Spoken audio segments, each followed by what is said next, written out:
আপনার নাম কি? সুমন। সুমন।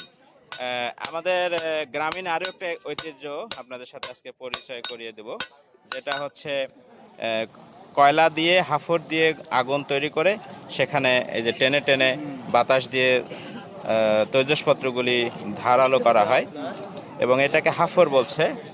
এই হাটে রাস্তার উপরে আসছেন সুমন সাহেব, বয়স 65 মতো, এক সন্তানের জনক।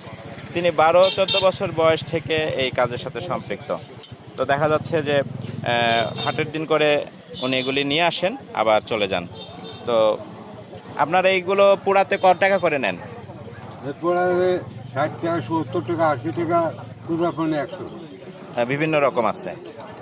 আচ্ছা, তো আপনার এই প্রতি হাটে কতটা এরকম কাজ হয়?